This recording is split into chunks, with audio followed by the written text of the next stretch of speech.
And as we go into Columbus Circle, if you look to your left, you'll see the front of this Time Warner building, which is really an amazing kind of building. Unlike any of the architecture we have in New York, because this building looks more like one of those buildings you would see in Hong Kong, or if you've ever been to Shanghai, the building lights up at night and changes colors and everything. As we come into Columbus Circle, you get a good view of it. There are two towers. There's a Mandarin Hotel located in the tower on the right. Have a gorgeous lobby, great place to have a drink on the 39th floor overlooking Central Park.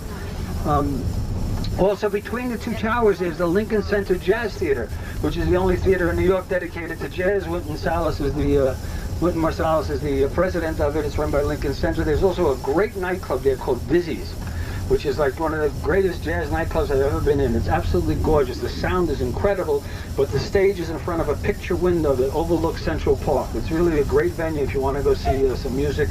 And it's really not a rip-off in terms of the price. It's kind of like really fair price, so I recommend it. Anyway, as we come around Columbus Circle, on the right-hand side of the bus is Central Park, which Seinfeld fans know was designed by Joe Pepitone, the Yankee first baseman, according to Kramer. This is last week they just did the marathon. These are still bleachers from the marathon. The marathon runners enter the park over here and race to the finish line, as was depicted in an episode of Seinfeld, where Jean-Paul, the marathon runner, was about to win the New York Marathon. When he reached out to Kramer, what he thought was a cool cup of water turned out to be scalding hot tea, causing him to lose the marathon.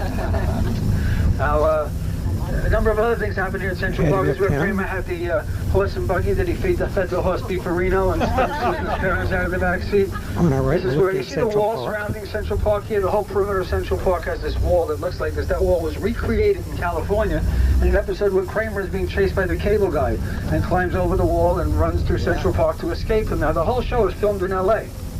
The only time the cast came to New York to film was when Jerry came to be with Brian Gumbel on the Today Show. Excuse me, when he had the puffy shirt.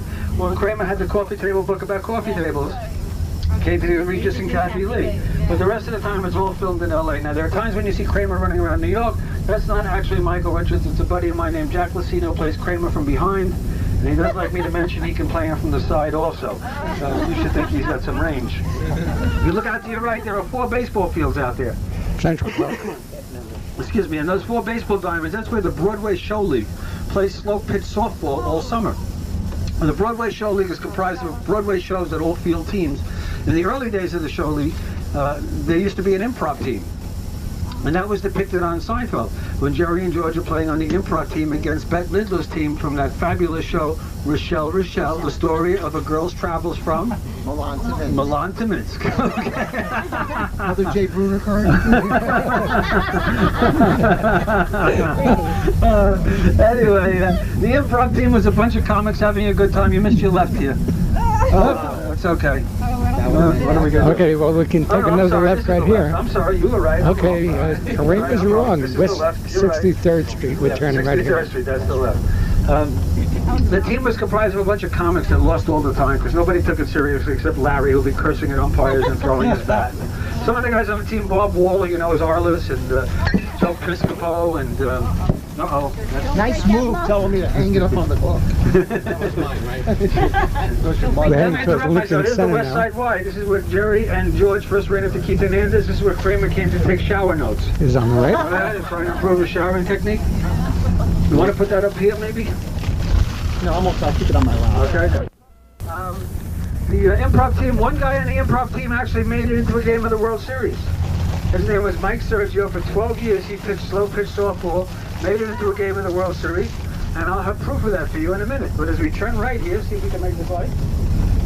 Thank you. Oh, we're not going to make it. That's okay. No, don't force it. Sergio pitched slow pitch softball for the improv. For 12 years, he was the pitcher, and he made it into a game of the World Series, and I'm going to have proof of that for you guys in a minute. But right now, when we turn right here on the left-hand side of the bus, you'll see Lincoln Center, which is New York's cultural showplace. It's comprised of a number of theaters, Lincoln Center, but 3 of the main theaters are on this main plaza that you'll see when we turn left. There's a fountain, and to the left of the fountain is the New York State Theater where the ballet performs. To the right of the fountain is Avery Fisher Hall where the Philharmonic performs. And behind the fountain is the Metropolitan Opera House, which coincidentally was in an episode of Seinfeld, an episode called The Beard. Now, a beard is someone who's cover, like it covers your face, but a beard is someone who covers for somebody. And Elaine was a beard for this gay guy who wanted his boss to think he was straight. So she brought Elaine as his supposed heterosexual date. And even though he was gay, Elaine had quite a crush on him and decided that she could have him switch teams. But Jerry had a reminder that his team doesn't like to switch because they like to play with their own equipment. And they have access to it all the time. So that happened at the Metropolitan Opera House. Now, coming up on the right, there's another missing location.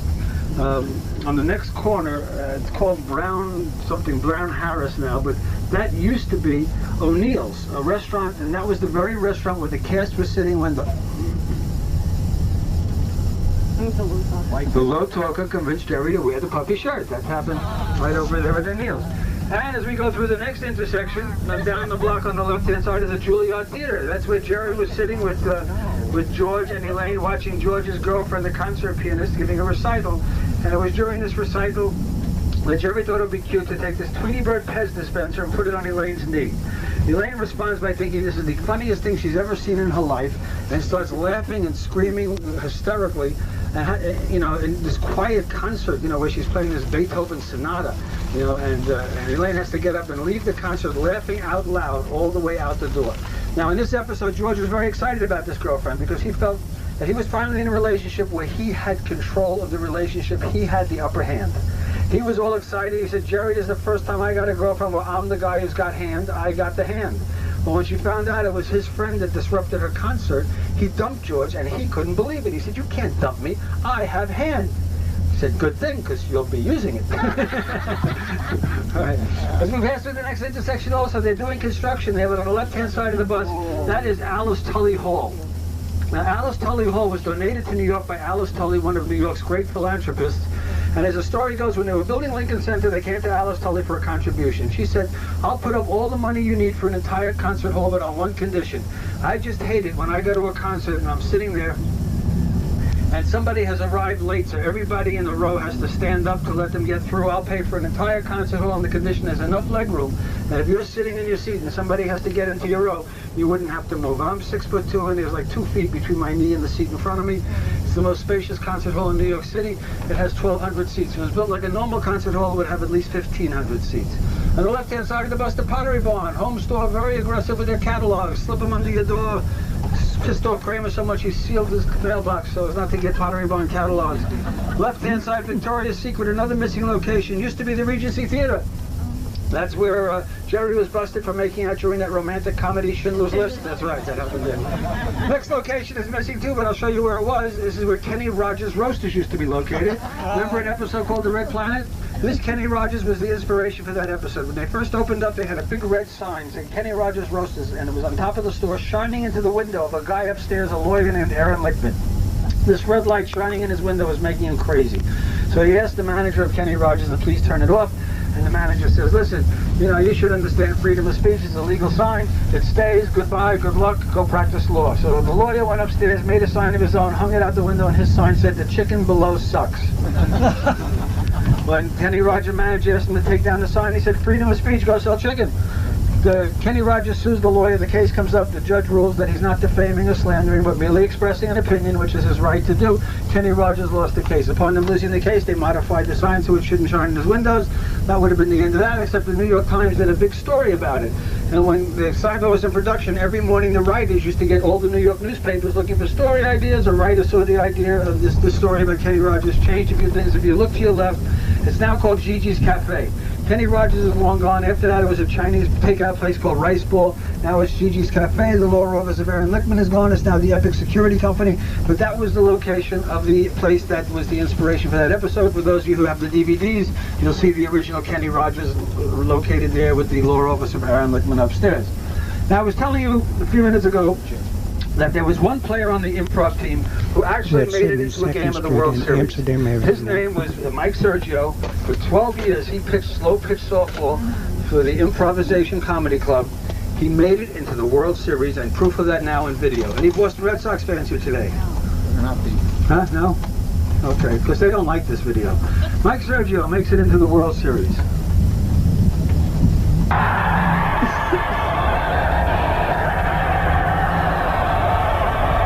Boy, this bad came here to make some noise tonight.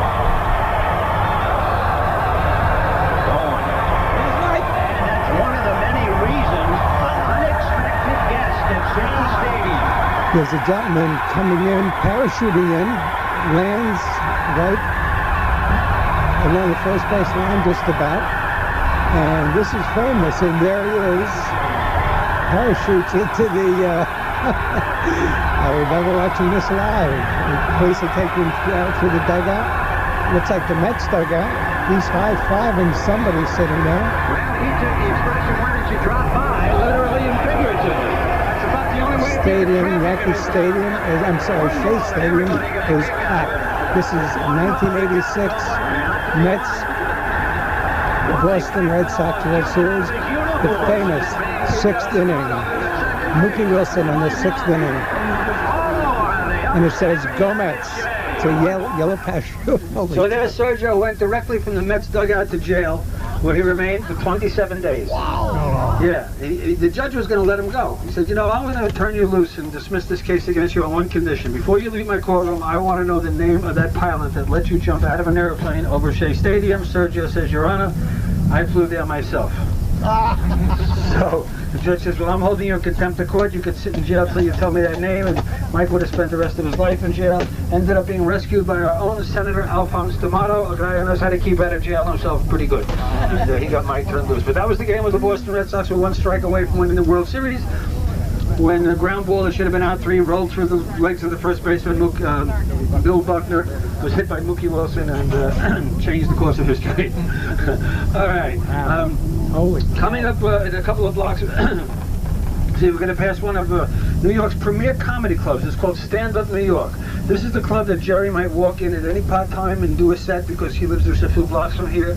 Chris Rock is in there all the time. Every night is just a hilarious show. And the guy who owns it is a buddy of mine. And Kerry Hoffman is his name. You might know him. He does, you watch PBS. He also does a Sinatra show himself. But he owns this club, Stand Up New York. So we go through the intersection, you'll see it's right over here on the right on 78th Street and Broadway. Well, Kerry's done a special deal because going to this club costs $20 and a 2-drink minimum. But I have these passes that say if you've been on the Kramer Tour, they'll waive the cover charge. So the 2 seats are free. You just have a 2-drink minimum if you go there. At the end of the tour, I'll give out these passes, but I promise if you go there, it's hilarious. You'll laugh your ass off all night long. And the tickets are not just good for tonight, they're good for just about any time. So all you have to do is call, make a reservation, tell them you're on the Kramer Tour, and they will honor that. Right over there, as you can see, Stand Up New York. My daughter played there. Your She daughter did played stand there. up She there. did. Yeah, What's she her name? did. Kimberly Peterson. Kim Peterson. Kim Peterson, how about that? Yeah, she did stand up there. Really? Right there, yeah. Poor yeah. thing. All right. As we go to this next intersection, Champagne Video is over there. It's hard to see, but that's the place where Elaine had a crush on a guy who worked there named Vincent, who picked out the great movies, and Elaine ran to Vincent's house with some vodka, some fireworks, some cigarettes. Vincent's a 14-year-old with acne. Also, Champagne Video is pivotal in an episode where Susan dumps George to become a lesbian. And George finds this out because he walks into Champagne Video with Kramer, runs into Susan, who introduces them to her lover, Mona, who, of course, Kramer ends up stealing from Susan. Because, as you know, George sends women to lesbianism, Kramer brings them back, okay? A characterization I've never denied. But this actually happened to Larry. He was dating this waitress at the Improv for several months until she dumped him and announced that she's now a lesbian. In fact, Larry wrote a joke about it that was in his act. And the joke from his act, he took that joke and gave the line to George in an episode of Seinfeld. It was the episode where Elaine is on her way to be the best man at a lesbian wedding. She tells George where she's going to be the best man at a lesbian wedding, and George says, you know, lesbians frighten me. Because every time I see a lesbian, I think they're pointing at me saying, that's why I'm not heterosexual. that was a joke from Larry's act. The care switch goes to the hospital a lot. The next most likely place we find them is at the movies. And the movie they usually go to is right over here. It used to, when you see it on Seinfeld, it's the it's the Sony 84th Street Cinema, but Lowe's bought it and changed the marquee. But this is the theater where Kramer got mustard on Elaine's jacket. This is where Elaine was on her way to meet Jake Jarmel when the manager told her that Jake was hit by a car and that she go rushing to the hospital. No, she stops first to buy juicy fruits and popcorn. This is also in an episode called Worlds Collide. George is doing everything the opposite from now on. And when these guys are making noise in the theater behind him, he tells them to shut up or we're taking this into the street. This is also the very same theater where a very pivotal episode is an episode called, Worlds Collide was the episode I'm thinking of. The episode I just described to you was an episode called The Opposite. In Worlds Collide, George is getting very uptight because his fiancée Susan is becoming friends with his friends. And he's very uptight about that because he feels if his fiancée becomes friends with his friends, he's going to lose independent George. And you know, he finds out that his fiancée Susan went to the movies with his friends, and he decides he got to be there, you know, to join them. So he knows what movie they went to see, but what he doesn't know is that he doesn't realize it's like a multiplex theater and the same movie's playing on a few different screens. So he's in front of the wrong screen screaming for Susan until somebody says, "You jerk, she's probably in the theater next door." Well, that was the voice of Larry David. Larry has done a lot of cameos on Seinfeld, and I'll tell you about some of these, so the next time you see these episodes, you'll get a kick out of knowing it's Larry. For instance, there's an episode where Frank Costanza is getting divorced, represented by a very mysterious lawyer, the man in the cape. That is, of course, Larry David.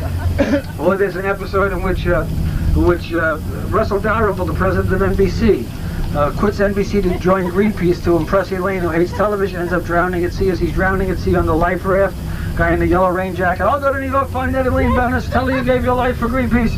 That too is Larry David. Wow.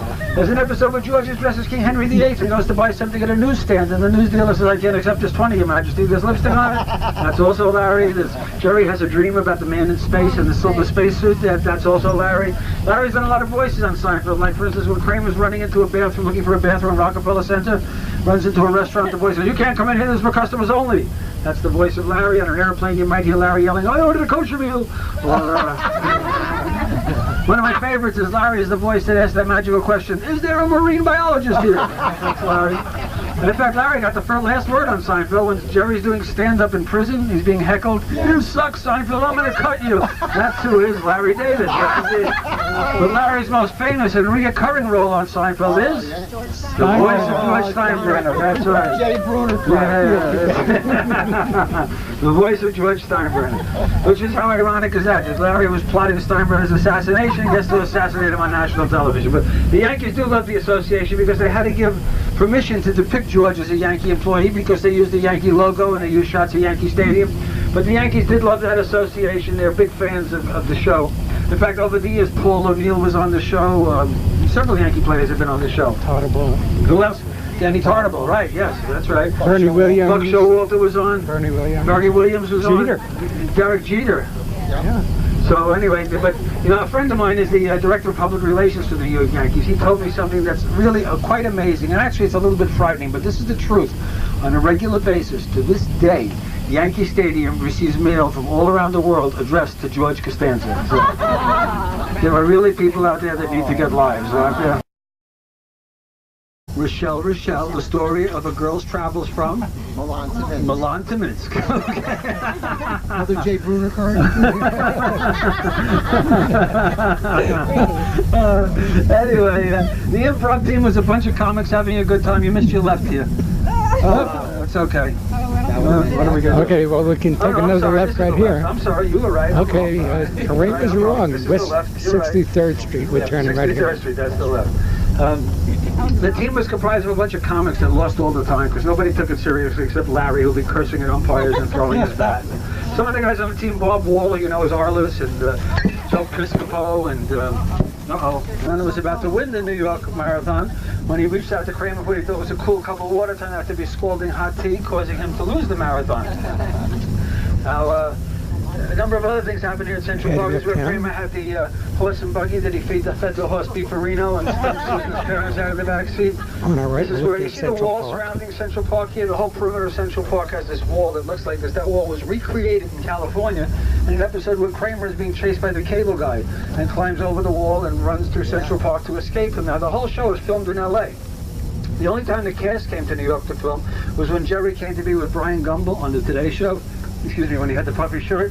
When Kramer had the coffee table book about coffee. Also a great nightclub there called Busy's, which is like one of the greatest jazz nightclubs I've ever been in. It's absolutely gorgeous. The sound is incredible, but the stage is in front of a picture window that overlooks Central Park. It's really a great venue if you want to go see some music.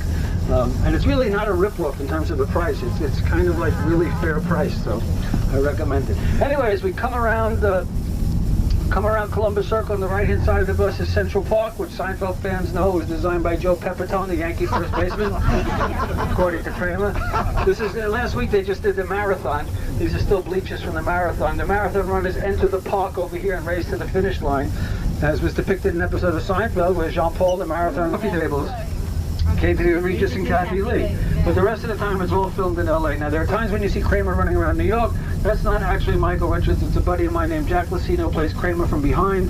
And he does like me to mention he can play him from the side also. You should think he's got some range. If you look out to your right, there are 4 baseball fields out there. Central Park.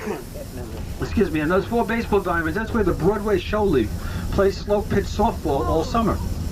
And the Broadway Show League is comprised of Broadway shows at all field teams. In the early days of the show league, there used to be an improv team.